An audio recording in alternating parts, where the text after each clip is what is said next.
Good morning, gentlemen. Today is Thursday, April the 30th, and today we are going to talk about section 12.3, which deals with the falling Earth. Now, you'll remember from yesterday's lesson, we had a large body and a small body sitting in space. Now, yesterday we said that the one on the bottom here was the Earth, and the one on top is the moon. And we wondered why the moon wasn't falling toward the Earth, right? Because Newton said that there's a gravitational attraction between all objects with mass. And so the moon and the Earth should attract each other. So because the moon is smaller than the Earth by a significant amount, the moon should be falling toward the Earth. And so why doesn't it crash into the Earth? Well, the answer is that the moon is moving in a tangential path, all right, off in this direction. And so between the velocity going toward the right in this picture and the velocity pulling it down in this picture, the actual path of the moon is going to be something that looks like this, a curved path, all right?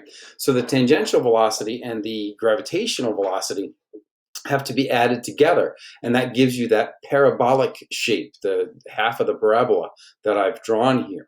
And what that suggests is that not only is the moon in motion, and not only is the moon falling toward the Earth, the moon is moving in a parabolic pathway, a circular pathway around the Earth.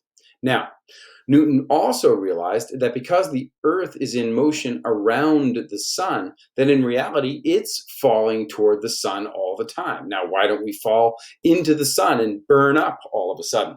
Well, because again, the Earth has a tangential velocity, right? This vector you see pointing to the right, as well as the gravitational velocity. And so, just like the moon is falling around the Earth is falling around the moon, okay? Now, that brings us to our first example here, example number 1 for unit number 12, or chapter 12, if you will. And the question is, since the moon is gravitationally attracted to the Earth, why does it not simply crash into the Earth? And we've already answered this question, if you will. The moon would crash into the Earth if its tangential velocity wasn't fast enough, right? That vector going off toward the right.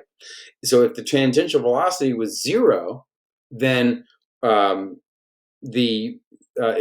would crash into the Earth. But because there is a tangential velocity, the moon simply falls around the Earth rather than into it. All right, fellas. So there is no homework for this evening. So happy Thursday and enjoy your evening. But just actually, by the way, there will be a worksheet due tomorrow evening, or actually Monday, tomorrow, on chapter 12.